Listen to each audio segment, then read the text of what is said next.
Hi hello friends, welcome back to our channel. అందరూ ఎలా ఉన్నారు? ఐ హోప్ అందరూ బాగున్నారని అనుకుంటున్నాను. ఈ వీడియోని స్టార్ట్ చేసే ముందు మీరు కానీ ఇంకా మన ఛానల్ సబ్స్క్రైబ్ చేయకుండా అంటే ప్లీజ్ సబ్స్క్రైబ్ చేసుకోండి అండ్ పక్కన నా బెల్ ఐకాన్ని ఖచ్చితంగా యాక్టివేట్ చేసుకోండి. సో ఫ్రెండ్స్, ఇంకా లేట్ చేయకుండా avenger legend of blue sea episode 4ని స్టార్ట్ చేస్తాను. స్టోరీ ఎప్పటిలాగా పాస్ట్కి వెళ్ళిపోతుంది. డ్యామ్ వాళ్ళ మినిస్టర్ డ్యామ్ కాడికి వచ్చి, సార్ నిన్న చాలా విలేజెస్లో కొన్ని విచిత్రాలు జరిగాయి. అవి ఏంటంటే కొన్ని బట్టలు అండ్ షూస్ కనిపించకుండా పోయాయి అండ్ వాళ్ళు ఒక ముత్యం కూడా పోయింది అని అన్నారు. దీని విన్న డ్యామ్ షాక్ అవుతాడు. ఇదంతా ఆ విలేజ్ పెద్ద మనిషికి తెలుస్తుంది అండ్ వాళ్ళ వైఫ్ ఆ ముత్యం పోయిందని బాధపడుతూ ఉంటుంది. దీనికి ఆ పెద్ద మనిషి, నేను ఆ మెర్మెండ్ని పట్టుకొని దానికి కన్నీళ్ళు రప్పించి నీకు ముత్యాలు ఇస్తాను అని అంటాడు. పక్కనే ఒక ముసలాయన ఉంటాడు. ఆయన ఇలా అంటాడు, నాకు తెలిసి ఆ మెర్మైడే వచ్చి షూస్ అండ్ క్లాత్స్ని దొంగలించింది. కొన్ని మెర్మైడ్స్ వచ్చి ఫుడ్ తినేసి వెళ్తాయి. అలాగే ఇప్పుడు ఆ మెర్మైడ్ వచ్చి అలా చేసి ఉంటుంది అని అంటాడు. దీని విన్న పెద్ద మనిషి షాక్ అవుతాడు. దీనికి ఆ పెద్ద మనిషి ఇలా అంటాడు, మెర్మైడ్ కానీ మనిషితో లవ్లో పడితే వాళ్ళు ఖచ్చితంగా నేల మీదకి వస్తారు. సరే, మనం ఒక రూమర్ని స్ప్రెడ్ చేద్దాం. అది ఏంటంటే వాటర్లోకి వెళ్ళిన పడవలు రాలేదు, మెర్మైడ్ దాంట్లో ఉన్న వాళ్ళని తినేసింది. ఇప్పుడు ఆ మెర్మైడ్ మన విలేజ్లోనే ఉంది అని దాన్ని పట్టుకోండి అని ఆ రూమర్ని స్ప్రెడ్ చేయమంటాడు. ఆయన అనుకున్నట్టే ఆ రూమర్ అంతా స్ప్రెడ్ అవుతుంది. అందరూ ఆ మెర్మైడ్ గురించి మాట్లాడుతూ ఉంటారు, భయపడుతూ ఉంటారు. కట్ చేస్తే డ్యామ్ సేవ కోసం బయలుదేరుతాడు. డ్యామ్ వాళ్ళ మినిస్టర్ అతన్ని ఆపుతూ ఉంటాడు. కానీ డ్యామ్ ఇలా అంటాడు, నేను ఆమెతో ఫస్ట్ స్నో చూద్దాం అని అన్నాను, అందుకనే ఆమె వచ్చింది అని అంటాడు. అప్పుడే స్నో కూడా వస్తుంది. దీన్ని సేవ కూడా చూస్తుంది. డ్యామ్ సేవ కోసం బయలుదేరుతాడు. కట్ చేస్తే సేవ నడుచుకుంటూ వెళ్తూ ఉంటుంది. అప్పుడే కొంతమంది వచ్చి ఆమె మీదకి దాడి చేస్తారు. వెంటనే డ్యామ్ వచ్చి ఆమెను కాపాడుతాడు. ఇప్పుడు ప్రెజెంట్ టౌన్లో ఒక న్యూస్ ఛానల్లో హంతకుడు గురించి చెప్తూ ఉంటారు. అతన్ని ఎలా అయినా పట్టుకోమని. అతని పేరు మాడ్యూయింగ్. సేమ్ న్యూస్ని షీహా వాళ్ళ మామ్ కూడా చూస్తూ ఉంటుంది. షీహా వాళ్ళ మామ్ పేరు జూంజో వాళ్ళ మామ్తో కొన్ని ఫుడ్ ఐటమ్స్ వండిస్తుంది. దాన్ని ఆ రియల్ ఎస్టేట్ డెవలపర్ ఫ్యామిలీకి ఇస్తుంది. ఈ రియల్ ఎస్టేట్ డెవలపర్ ఎవరో కాదు, జూంజే వాళ్ళ ఫాదర్ అండ్ ఈమె జూంజే వాళ్ళ స్టెప్ మదర్. జూంజే వాళ్ళ స్టెప్ మదర్కి ఒక సన్ ఉంటాడు. అతని పేరు చీహ్యూంగ్. వాళ్ళు అందరూ జింజో ఇచ్చిన ఫుడ్ని ఐటమ్స్ తింటూ ఎంజాయ్ చేస్తూ ఉంటారు. జూంజే వాళ్ళ ఫాదర్ దాన్ని తింటూ తనకి అతని పాస్ట్ గుర్తొస్తుంది. జూంజేతో అండ్ వాళ్ళ ఫస్ట్ వైఫ్తో ఉన్న మెమరీస్ అన్నీ గుర్తొస్తాయి. తర్వాత జూంజే వాళ్ళ ఫాదర్ కార్లో వెళ్తూ ఉంటాడు. అప్పుడు వాళ్ళ మేనేజర్తో ఇలా అంటాడు, నీకు జూంజే టచ్లో ఉన్నాడా అని. దీనికి వాళ్ళ మేనేజర్ ఇలా అంటాడు, ఈరోజు అతని బర్త్డే కదా, మీరు ఖచ్చితంగా అతని గురించి ఆలోచిస్తూ ఉంటున్నారు. ఇప్పుడు అతను వేరే ప్లేస్కి వెళ్ళిపోయాడు, అతని అడ్రస్ కనుక్కోవడం చాలా కష్టంగా ఉంది అని అంటాడు. దీనికి జూంజే వాళ్ళ ఫాదర్ ఇలా అంటాడు, నేను నీకే చెప్తున్నాను, నాకు జూంజేనే బ్లడ్ రిలేటివ్, నేను అతన్ని కనిపెట్టి అతనికి చాలా నేర్పియాలి అని అంటాడు. ఇదంతా జూంజే వాళ్ళ స్టెప్ మదర్ ఫోన్ ద్వారా వింటుంది అండ్ ఆమె వెంటనే డిఎంకి ఫోన్ చేసి, ఈరోజు అతని బర్త్డే, అతను ఖచ్చితంగా అక్కడికి వస్తాడు, అతన్ని కనిపిస్తే అతన్ని మాయం చేసాయి అని అంటుంది. డిఎంగ్ యాక్వేరియం కాడికి వెళ్తాడు. కట్ చేస్తే జూంజే అండ్ హీరోయిన్ ఒకరికొకరు ఎదురుపడతారు. జూంజే ఇలా అంటాడు, నీకు నేను తెలుసా అని. దీనికి హీరోయిన్ జూంజేని ఎమోషనల్గా చూస్తూ ఉంటుంది. మళ్ళీ జూంజే అడుగుతాడు, నీకు నేను తెలుసా అని. అప్పుడే సెక్యూరిటీ వాళ్ళు వస్తారు అండ్ ఇలా అంటారు, ఆమె మా పర్మిషన్ లేకుండా లోపలికి వచ్చింది, మేము ఆమెని ఇన్వెస్టిగేషన్ చేయాలి అని అంటారు. దీనికి జూంజే, నాకు తెలుసు, నేను ఒక డిటెక్టివ్ని, నాకు ఎవరో రిపోర్ట్ చేశారు, అందుకని నేను వచ్చాను, నేను కూడా ఆమెను ఇన్వెస్టిగేషన్ చేసి మీకు కాల్ చేస్తాను అని చెప్తాడు అండ్ ఆమెని పక్కకి తీసుకొని వెళ్తాడు. ఇప్పుడు జూంజే ఇలా అంటాడు, నేను నిన్ను సేవ్ చేయాలి అని అనుకోలేదు, కానీ నాకు ఒక ఆన్సర్ కావాలి, అందుకనే సేవ్ చేశాను, సో నాకు ఆన్సర్ చెప్పు అని అంటాడు. మనం ఎందుకు ఇక్కడ కలిసి ఉన్నాం అని చెప్పి ఆ పిక్ని చూపిస్తాడు. దాన్ని హీరోయిన్ చూసి, అవును నేనెందుకు జూంజేతో అక్కడ ఉన్నాను అని అంటుంది. దీని ఉన్న జూంజే, నీకు నా పేరు కూడా తెలుసా, అయితే నీకు నేను తెలుసు అని అంటాడు. దీనికి హీరోయిన్ కామ్గా ఉంటుంది. దీనికి జూంజే, నీకు నేను తెలుసు, అలాగే నా పేరు కూడా తెలుసు, అయితే నిజమా, మనం నిజంగానే స్పెయిన్లో కలిసి ఉన్నామా అని అంటాడు. నువ్వు ఎందుకు నాకు గుర్తులేవు, అసలు నువ్వెవరు అని అంటాడు. దీనికి కూడా హీరోయిన్ కామ్గా ఉంటుంది. అందుకని జూంజే, సరే నీ పేరేంటి అని అడుగుతాడు. దీనికి హీరోయిన్, నాకు పేరు లేదు అని అంటుంది. దీనికి జూంజే, నీకు పేరు లేదా అని అంటాడు. హీరోయిన్ లేదు అని అంటుంది. అప్పుడే సెక్యూరిటీ వాళ్ళు వస్తారు. అందుకని జూన్జే హీరోయిన్ని బయటికి తీసుకొని వెళ్తాడు. జూన్జే హీరోయిన్ అవుట్ సైడ్ తీసుకొని వెళ్ళి ఇలా అంటాడు, నిన్ను నేను లాస్ట్గా అడుగుతున్నాను, మన మధ్య ఏమైంది స్పెయిన్లో? నాకు బాగా గుర్తుంది నిన్ను కలిశానని, కానీ ఏమైందో నాకు గుర్తులేదు అని అంటాడు. దీనికి కూడా హీరోయిన్ కామ్గా ఉంటుంది. దీనికి జూన్జే, అయితే నువ్వేమి చెప్పవు కదా, అయితే నేను నీతో కలిసి మాట్లాడి అన్నీ వేస్టే, అందుకని చెప్పి వెళ్ళిపోతాడు. హీరోయిన్ జూన్జేని ఫాలో అవుతూ ఉంటుంది. జూన్జే ఆగి నాతో ఏమైనా చెప్పాలా అని అంటాడు. దీనికి హీరోయిన్ నో ఏమీ లేదు అని ఆయన ఊపుతుంది తల. దీనికి జూన్జే, అయితే నన్ను ఫాలో అవ్వకు అని చెప్పి వెళ్ళిపోతాడు. జూన్జే రోడ్డు క్రాస్ చేస్తాడు. హీరోయిన్ కూడా క్రాస్ చేస్తూ ఉంటే ఒక ట్రక్ వస్తుంది. అందుకని హీరోయిన్ ఆగిపోతుంది. జూన్జే అప్పటికప్పుడు మాయమైపోతాడు. హీరోయిన్ జూన్జే కోసం వెతుకుతూ ఉంటుంది. అప్పుడే ఒక అతను వచ్చి హీరోయిన్కి మాయమాటలు చెప్పి తీసుకొని వెళ్తూ ఉంటాడు. అప్పుడు జూన్జే వచ్చి అతని నుంచి హీరోయిన్ని కాపాడుతాడు. అప్పుడే జూన్జే ఇలా అంటాడు, నీకు నిజంగా ఏమీ తెలియదేమో, ఎవరైనా అలా పిలిస్తే అలా వెళ్ళకు అని అంటాడు. దీనికి ఓకే అని అంటుంది హీరోయిన్.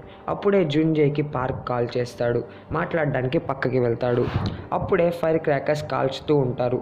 దాన్ని చూసి హీరోయిన్ గన్ అనుకొని జూన్జే మీద పడిపోతుంది. జూన్జే ఏమైంది అని అంటాడు. దీనికి హీరోయిన్, అది గన్, నేను నిన్ను కాపాడుతున్నాను అని అంటుంది.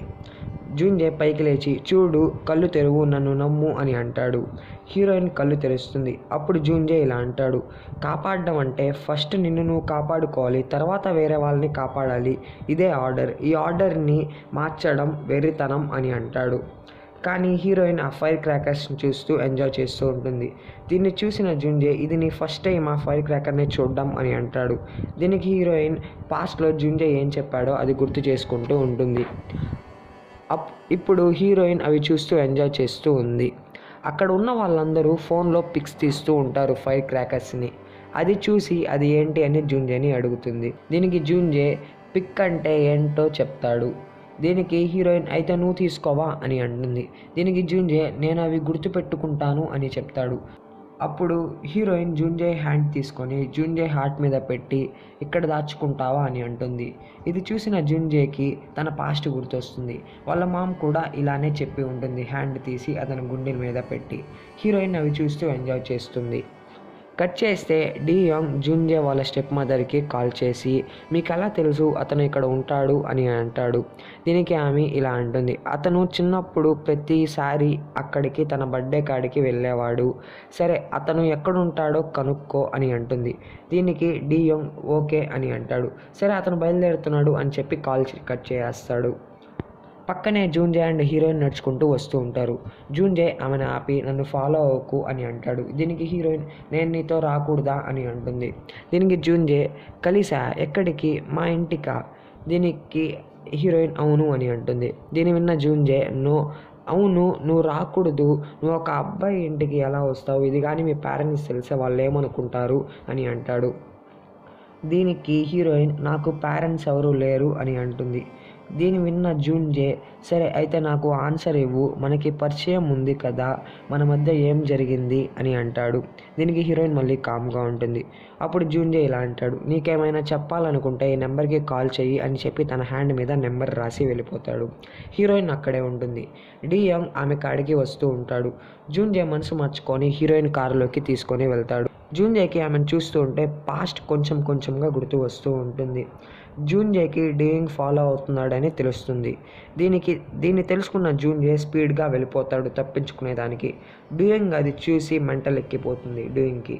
కట్ చేస్తే షీహా తన ల్యాబ్లో నిన్న దొరికిన పాట్ పెయింటింగ్ చూస్తూ థింక్ చేస్తూ ఉంటుంది. మళ్ళీ కట్ చేస్తే జూన్జే అండ్ హీరోయిన్ ఇంటికి వస్తారు. హీరోయిన్ చూసి పార్క్ అండ్ టైహో షాక్ అవుతారు. తర్వాత టైహో ఆమెకు ఫుడ్ ఇస్తాడు. హీరోయిన్ ఫుడ్ తింటూ ఉంటే జూన్జే ఆ బ్రేస్లెట్ని చూపించి, నీకు ఇది తెలుసా అని అంటాడు. దీనికి హీరోయిన్ తెలుసు అని అంటుంది. దీని విన్న జూన్జే, అది నీదేనా అని అడుగుతాడు. దీనికి హీరోయిన్, అవును, కానీ అది నీకు ఇచ్చాను అని అంటుంది. దీనికి జూన్జే, నువ్వు నాకు ఇచ్చావా అని అడుగుతాడు. దానికి హీరోయిన్, అవును, నీకు ఇచ్చాను, ఎందుకంటే అది నీకు ఇష్టమని చెప్పి. దీనికి జూన్జే, నాకు ఆ బ్రాస్లెట్ తెలుసు, కానీ అది ఎవరిదో తెలియదు అని అంటాడు.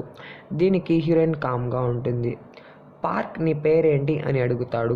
దీనికి జూన్జే, తన పేరు తనకి తెలియదు అని అంటుంది అని అంటాడు. దీని విన్న పార్క్ ఇలా అంటాడు, తనకి పేరు లేదా అని. దీనికి హీరోయిన్, ఒకవేళ నాకు పేరు ఉంటే దాన్ని గట్టిగా పిలుస్తావా అని అంటుంది జూన్జేని. దీనికి జూన్జే ఓకే పిలుస్తాను అని అంటాడు. దీనికి హీరోయిన్, అయితే నాకు పేరు పెట్టండి అని అంటుంది. దీనికి జూన్జే, ఏంటి పేరు పెట్టాలా, ఇదేమైనా పేరు పెట్టే ఏజెన్సీయా అని అంటాడు. దీనికి పార్క్ కొన్ని విచిత్రమైన పేర్లు చెప్తా ఉంటాడు. దీనికి హీరోయిన్ చూస్తూ ఉంటుంది పార్క్ వైపు. వెంటనే జూన్జే ఆమెకు షిమ్ చింగ్ అని పెడతాడు. దీన్ని విన్న హీరోయిన్, నాకు నచ్చింది అని అంటుంది. దీన్ని విన్న జూన్జే షాక్ అవుతాడు. అప్పుడు మళ్ళీ హీరోయిన్ ఇలా అంటుంది, నాకు ఆ పేరు నచ్చింది, షిమ్ చింగ్ అని అంటుంది. వెంటనే హీరోయిన్ టైహో కాడికి వెళ్ళి, నీ పేరేంటి అని అడుగుతుంది. దీనికి టైహో, నా పేరు టైహో అని చెప్తాడు. షిమ్ కూడా, నా పేరు షిమ్ అని చెప్తుంది. ఆ పేరుని చూసి బాగా హ్యాపీ ఫీల్ అవుతుంది. అప్పుడే షీహా వస్తుంది. జూన్జేతో ఇలా అంటుంది, నీ కోసం బర్త్డే కేక్ తెచ్చాను అని అంటుంది. అండ్ ఆమె షిమ్ని చూసి ఆమె ఎవరు అని అడుగుతుంది. దీనికి షిమ్ వచ్చి, నా పేరు షిమ్ అని చెప్తుంది. అప్పుడే వాక్యూమ్ క్లీనర్ వచ్చి షిమ్ని టచ్ చేస్తుంది. షిమ్ భయపడి జూన్జే మీదకి పడిపోతుంది. ఇది చూసి టైహో అండ్ పార్క్ నవ్వుతూ ఉంటారు. కానీ షీహా జలస్ ఫీల్ అవుతుంది, ఎందుకంటే షీహా జూన్జేని లవ్ చేస్తుంది. తర్వాత కేక్ మీద క్యాండిల్స్ వెలిగిస్తారు. వెంటనే షిమ్ క్యాండిల్స్ని ఊదేస్తుంది అండ్ ఆ కేక్ని తన హ్యాండ్తో తీసుకుంటుంది. దీన్ని చూసి అందరూ విచిత్రంగా ఫీల్ అవుతారు. అప్పుడు జూన్జే ఇలా అంటాడు, స్లోగా తిను, అది ఎవరు దొంగలించరు అని అంటాడు. షీహా జూన్జేకి కేక్ తినిపిస్తూ ఉంటుంది. కానీ జూన్జే, నేను తింటాను అని అంటాడు. దీనికి పార్క్, షీహా ఎంబ్రాస్ ఫీల్ అవుతుంది ఏమో అని అంటాడు. దీని విన్న జూన్జే షీహాతో కేక్ తినిపించుకుంటాడు. షీహా ఎలా చేస్తుందో అలానే షిమ్ కూడా చేస్తుంది. తర్వాత షీహా పార్క్ని బయటికి తీసుకొని వెళ్ళి, ఎవరు ఆమె అని అడుగుతుంది. దీనికి పార్క్, తను మెంటల్గా బాగలేదు అని చెప్తాడు. కట్ చేస్తే జూన్జే షిమ్కు వేరే రూమ్లోకి తీసుకొని వెళ్తాడు. జూన్జే వాళ్ళ రూమ్ పైన ఉంటుంది. దీనికి ఇలా అంటుంది, ఇక్కడ ఉండొచ్చా నేను ఇంకా అని. దీనికి జూన్జే, కొన్ని రోజులు మాత్రమే అని చెప్పి కిందకి వెళ్ళి స్లీప్ చేస్తాడు. నెక్స్ట్ డే డి యంగ్ ప్రతి ఇంటికి వెళ్ళి న్యూస్ పేపర్స్ కావాలా అని చెప్పి జూన్జే ఏ ఇంట్లో ఉన్నాడో తెలుసుకోవడానికి ట్రై చేస్తూ ఉంటాడు. కట్ చేస్తే జూన్జే ఒక మాల్కి వెళ్ళి ఉంటాడు. అక్కడ షూ రూమ్ని చూస్తూ జూన్జేకి తను స్పెయిన్లో ఏం జరిగిందో కొద్దిగా గుర్తు వస్తూ ఉంటుంది. జూన్జే మనసులో ఇలా అనుకుంటూ ఉంటాడు, తను ఎక్కడో కింద పడి ఉంటాడు, అందుకనే హెడ్లో ఇలా అంతా గుర్తొస్తుంది అని థింక్ చేస్తూ ఉంటాడు. జూన్జే ఇంటికాడికి వస్తూ ఉంటాడు. అప్పుడే పార్క్ కాల్ చేస్తాడు. ఆగు, నీ ముందు ఏముందో చూసుకో అని అంటాడు. జూన్జే ముందు పోలీస్ వాళ్ళు డిఎంగ్ కోసం సెర్చ్ చేస్తూ ఉంటారు. అప్పుడే పార్క్ వచ్చి, వెళ్ళకు, అక్కడ డిటెక్టివ్ హాంగ్ ఉన్నాడు, అతను నిన్ను 3 years ముందే నీ ఫేస్ని చూశాడు, అతనికి నువ్వు గుర్తుంటావు. దీనికి జూన్జే, షిమ్ ఇంట్లో ఒకటే ఉంది అని అంటాడు. దీనికి పార్క్, ఏమి కాదులే, కాసేపు ఉండని అని అంటాడు. కట్ చేస్తే డి యంగ్ పోలీస్ లాగే డ్రెస్ వేసుకొని జూన్జే వాళ్ళ ఇంటి ముందు ఉంటాడు. కట్ చేస్తే షిమ్ ఇంట్లో ఒంటరిగా సీరియల్ చూస్తూ ఉంటుంది. డి యంగ్ బెల్ కొడతాడు. షిమ్ అది జూన్జే అనుకొని డోర్ తీస్తుంది. సేమ్ టైంలో జూన్జే తను షిమ్కి చెప్పిన మాటలు గుర్తు వస్తాయి. ఫస్ట్ మనల్ని మనం కాపాడుకోవాలి, తర్వాత వేరే వాళ్ళని కాపాడుకోవాలి అని గుర్తెచ్చుకుంటాడు. కానీ జూన్జే పార్క్ని పక్కకి జరగమని చెప్పి వెంటనే కారు వేసుకొని షిమ్ కాడికి ఫాస్ట్గా వెళ్ళిపోతాడు. ఒక పక్క డి యంగ్ షిమ్ కాడ ఉంటాడు. సో ఫ్రెండ్స్, ఇక్కడతో ఎపిసోడ్ 4 అయిపోతుంది. ఐ హోప్ మీకు ఈ వీడియో నచ్చింది అనుకుంటున్నాను. మీకు కానీ వీడియో నచ్చితే లైక్ చేయండి, షేర్ చేయండి. అండ్ మీరు ఫస్ట్ టైం మా ఛానల్ చూస్తుంటే వెంటనే సబ్స్క్రైబ్ చేసుకోండి అండ్ పక్కనే ఉన్న బెల్ ఐకాన్ యాక్టివేట్ చేసుకోండి. సో ఫ్రెండ్స్, నెక్స్ట్ వీడియోలో నెక్స్ట్ ఎపిసోడ్తో మీ ముందు ఉంటాను. Until then take care my friends.